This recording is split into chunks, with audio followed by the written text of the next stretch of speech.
अब हम लोग चल रहे फिजिक्स में विद्युतीय उपकरण के बारे में पढ़ने। विद्युतीय उपकरण,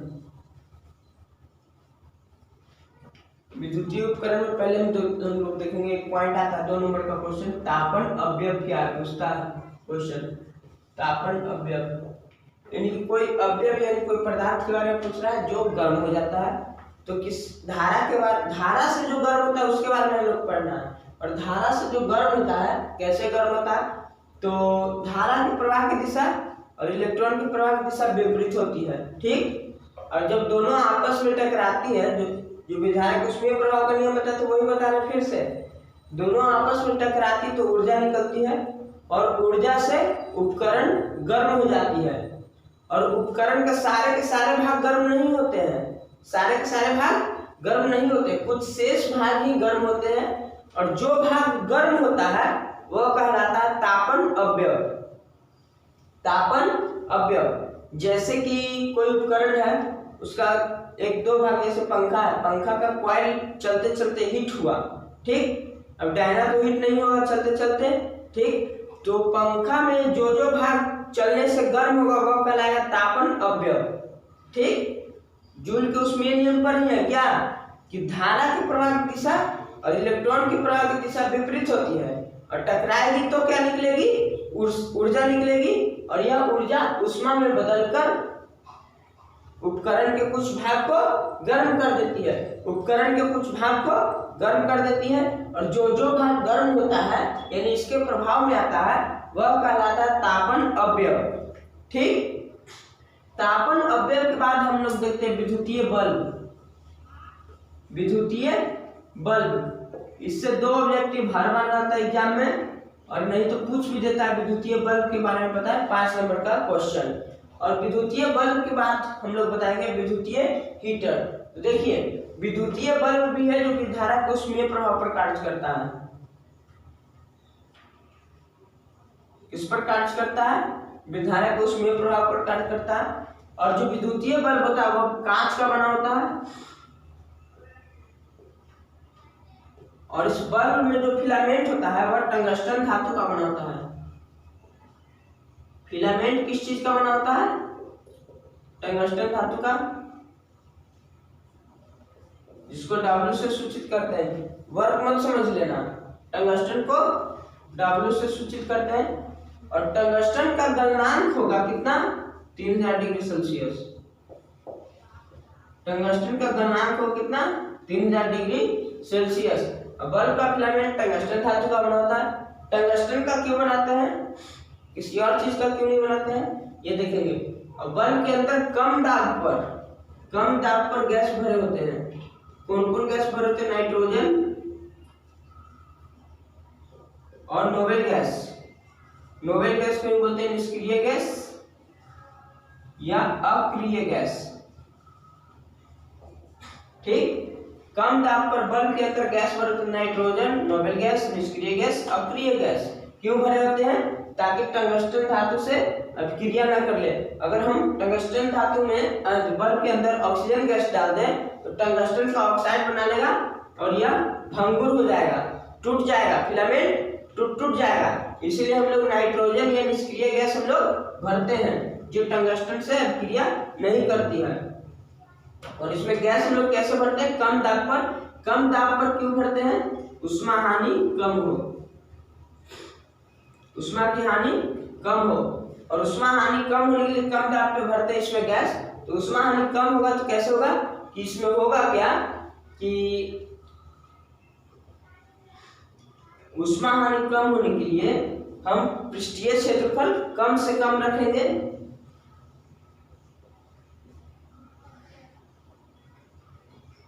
फिलामेंट का पृष्ठीय क्षेत्रफल कम से कम रखेंगे। और क्या, इस कम से कम रखने के लिए ही हम लोग बल्ब का फिलामेंट कुंडलित आकार में बनाते हैं, कुंडलित आकार में हम लोग बनाते हैं। बल्ब का फिलामेंट कुंडलित आकार में क्यों बनाते हैं, तो उष्मा हानि को कम करने के लिए। और कुंडलित आकार में बनाते हैं तो उसका पृष्ठीय क्षेत्रफल कम से कम हो जाता है, ठीक। और पृष्ठीय क्षेत्रफल कम होगा तो उष्मा हानि कम होगा, और उष्मा हानि कम होने के लिए हम लोग कम दाब पर नाइट्रोजन और नोबल गैस हम लोग भरते हैं किसमें, बल्ब के अंदर। ठीक, 4 से 5 पॉइंट है।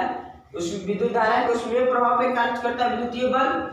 और यह किस चीज का बना होता है, कांच का बना होता है। और इसका बल्ब का जो फिलामेंट होता है टंगस्टन धातु का बना होता है। टंगस्टन को W से सूचित करते हैं और इसका गलनांक 3000 डिग्री सेल्सियस होता है। और इससे कम दाब पर इसमें कौन कौन से गैस भरे जाते हैं, नाइट्रोजन और नोबल गैस, या उसी को बोलते हैं निष्क्रिय गैस, उसी को बोलते हैं अक्रिय गैस। ठीक है, और उसके बाद देखा जाए तो कम दाब पे भरते हैं तो उष्मा हानि कम होने के लिए।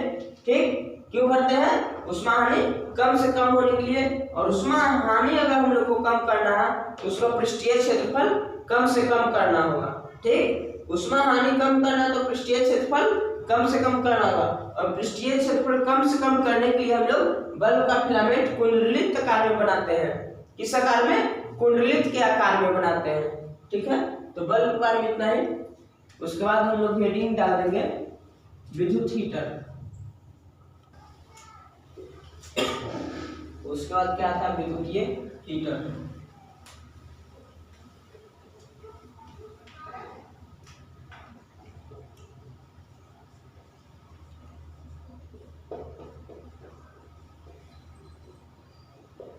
विद्युतीय हीटर है क्या, यह भी एक विद्युतीय उपकरण ही है।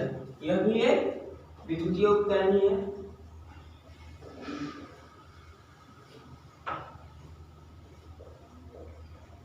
एक विद्युतीय उपकरण है और धारा के ऊष्मीय प्रभाव नियम पर कार्य करता है। ठीक, और यह कुचालक पदार्थों का बना होता है।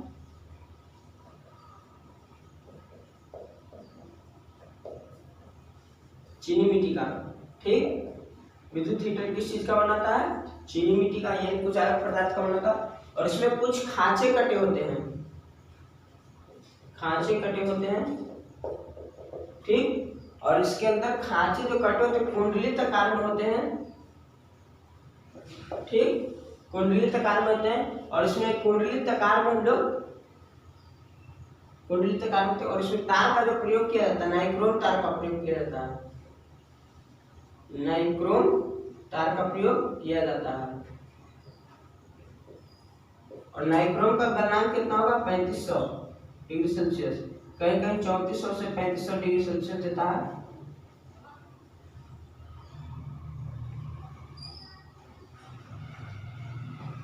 ठीक, नाइक्रोम का गलनांक कितना होगा, 3400 से 3500 डिग्री सेल्सियस।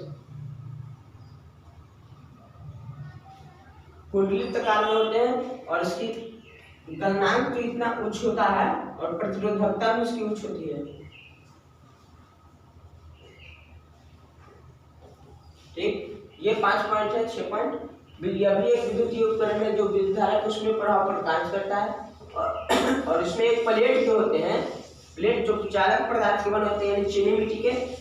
और इसमें कुछ खांचे कटे होते हैं जो कुंडलित आकार में होते हैं। और इसमें तार का जो प्रयोग होता है, नाइक्रोम तार का प्रयोग होता है, जिसका गलनांक कितना होगा, 3400 से 3500 डिग्री सेल्सियस। और इसकी प्रतिरोधकता भी उच्च होती है। इसके बाद देखेंगे हम लोग सुरक्षा फ्यूज।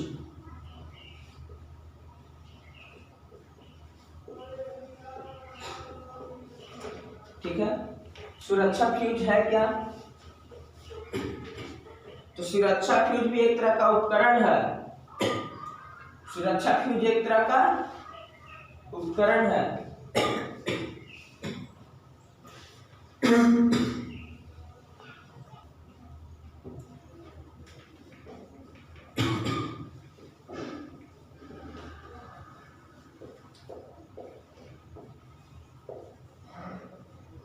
विद्युतीय या सुरक्षा फ्यूज, यह एक सुरक्षा की युक्ति है। सुरक्षा की युक्ति है, यह भी एक तरह का उपकरण है। इसमें कम गलनांक का तार का प्रयोग किया जाता है। ठीक, जो टीन प्लस शीशा या कह सकते हैं कि नॉर्मल मिश्र धातु का बना होता है। गलनांक कम इसमें क्यों होना चाहिए, तो कम गलनांक इसलिए होना चाहिए कि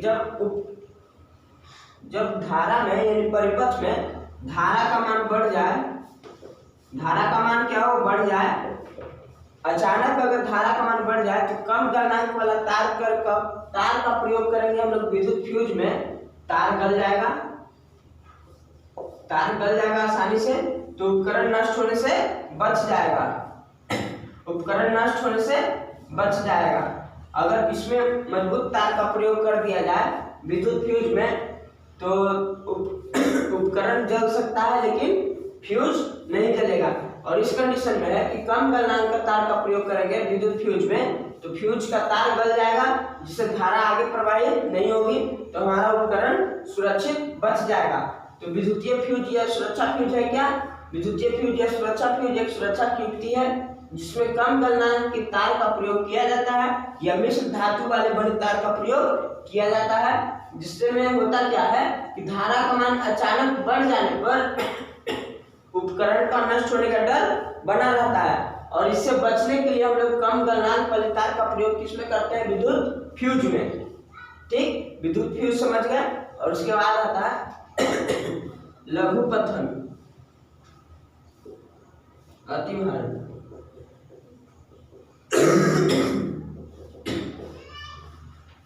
लघु पथन है क्या?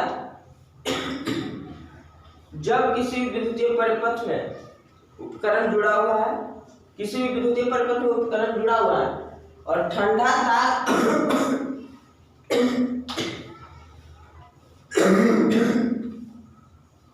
ठंडा तार और गर्म तार कहने का तो फेज और न्यूट्रल, फेज और न्यूट्रल जब आपस में सट जाएगा तो शॉर्ट सर्किट होगा, उसी को बोलते हैं लघु पथन। शॉर्ट सर्किट को बोलते हैं लघु पथन। तो ठंडा तार और गर्म तार आपस में अचानक सट जाती है तो उससे उपकरण नष्ट हो जाते हैं, आग लगने की संभावनाएं बन जाती है, वही कहलाता है लघु पथन। और अति भारण में क्या होता है कि एक ही तार में ढेर सारे उपकरण को जोड़ दिया जाता है, एक ही तार में ढेर सारे उपकरण को जोड़ दिया जाता है तो उसमें धारा का मान ज्यादा चाहता है। ढेर सारा उपकरण जोड़ेंगे तो धारा का मान अधिक चाहिए उसमें उपकरण को चलने के लिए। और जब तार में आवश्यकता से अधिक धारा का प्रवाह होने लगता है तो जो उससे जो घटनाएं होगी वह क्या कहलाएगी? अति भारण। अति भारण क्या अति भारण कहलाएगी कि एक ही तार में जब ढेरों सारे उपकरण हम लोग जोड़ देते हैं, एक ही तार में जब ढेर सारे उपकरण जोड़ देंगे तो उसमें धारा की आवश्यकता बढ़ जाएगी, ज्यादा से ज्यादा धारा का मान चाहिए उपकरण को चलने के लिए, तो लोड अधिक हो जाएगा तार पे, लोड तार पर अधिक हो जाएगा तो उससे जो घटनाएं होंगी वह कहलाएगी अति भारण। और फेज न्यूट्रल यानी ठंडा तार और गर्म तार जब आपस में सट जाएगा शॉर्ट सर्किट होगा, उसी को कहते हैं हम लोग लघु पथन। और स्विच को हमेशा फेज में जोड़ा जाता है, स्विच को हमेशा फेज में जोड़ा जाता है। ठीक है, तो आज के लिए इतना है। उसके बाद एक क्लास इलेक्ट्रिक करंट का रख देंगे क्वेश्चन बनवाने के लिए अगले क्लास में।